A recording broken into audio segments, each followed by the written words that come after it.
Oh, I think these guys are gonna fight. That ought to be fun. Maybe not. I think one of them just bumped into the other. 'Tis the season still, guys. Even though the holidays are over, people are still idiots. Happy New Year. It is January 2nd, 2024, and I'm out here doing some food delivery. Trying to anyway. January sucks. It always has, at least all the years that I've been doing this. And this January so far seems to be no exception. I've been logged in for about 35 minutes now, and I finally accepted a Shake Shack order for $5.07. Going to a regular customer who lives at the very back of kind of a complicated building. There's going to be lots of walking involved. I have to leave my scooter in the office, get on an elevator, and then walk to like the very furthest end of where you can go. But they're a good customer, you know, they tip a couple of bucks. It's better than nothing, especially on a day like today when there's really nothing good coming through at all. I haven't accepted a Doordash order in almost 2 weeks now, and the offers just keep getting worse. And before anybody says, well, it's because of your acceptance rate and you got to be a top dasher and everything else, well, I disagree, and I'm going to tell you why. If I don't take any Uber Eats orders at all, they'll still send me, like, every offer that I've had today from Uber Eats has been at least $2 a mile.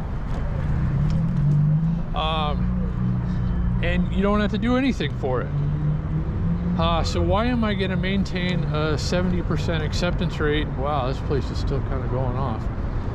For Doordash, when,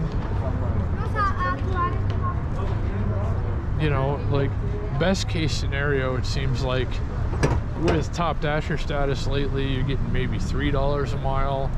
I get those all day anyway from Uber Eats without having to jump through any hoops. So, you know, having been a top dasher before, having had my acceptance rate reset to 100, and then,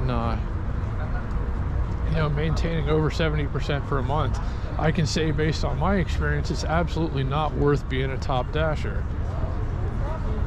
So anyway, I got to go inside Shake Shack. I got to lock this thing up outside. Then we'll pick up this order and we'll pick it up from there. All right, guys, we're loaded up. That's easy enough, even with having to lock my scooter up. That's one of the few places that I pick up from where I actually have to lock my scooter up outside, and it's not a huge deal. I'd rather be getting more money from this order, but, you know, like I said, I know exactly where it's going. It's not far. See, I'm getting a Doordash offer. I forgot to pause Doordash. Let's see what's going on here. Yeah, still not even $2 a mile.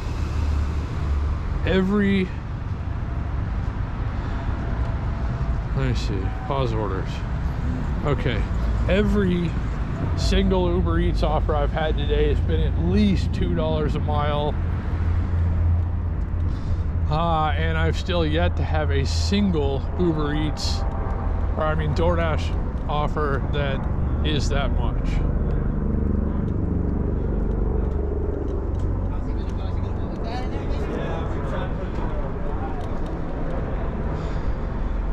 So anyway, I'm gonna keep rolling towards this customer's apartment, or what, a condo, I guess it's apartments. I gotta get out the road here. So it's pretty close by. That's one thing I love about Uber Eats deliveries versus Doordash, is here in the downtown area, they're always much closer, regardless of payout. You know, some of the Doordash offers that I'm getting lately are 18 miles, you know, ridiculous stuff like that. I don't know who's taking those unless you live over where it's going. or something, for instance, and you're done for the day. I don't know. I couldn't see any benefit to taking any of those orders. Even on my Honda Ruckus, I wouldn't have taken orders like that. So anyway, I'm getting very close to the customer's address now. So I'm gonna go drop this off. Maybe I'll take you down the long hallway with me once we get there, but I'm gonna click it off for now, and then I'll turn it back on once we get there.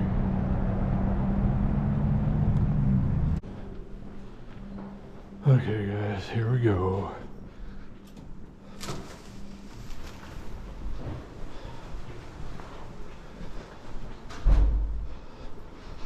It's quite a hike, and the guy at the desk downstairs was trying to tell me a very, maybe slightly easier way to get there, but you know, it's still a hike no matter how you look at it and which way you go. So I said thanks, but I'll just go the way that I'm familiar with. This is quite a building though. I mean, it's a really beautiful place. I'd probably live here if I had the means.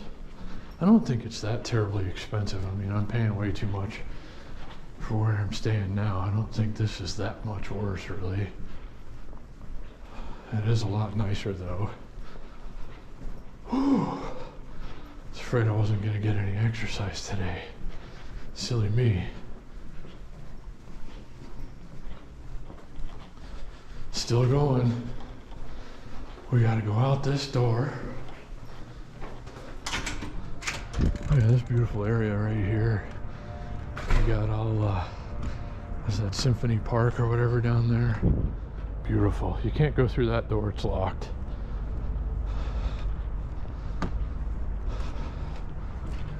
So we gotta go through this one. And then this one.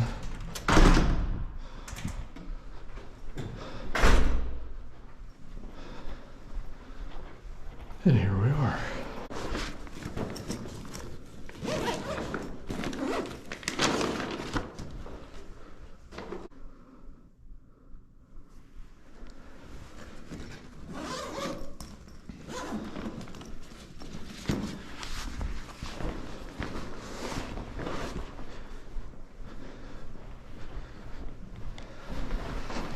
So yeah, it's just as easy as that. Pretty cool, huh?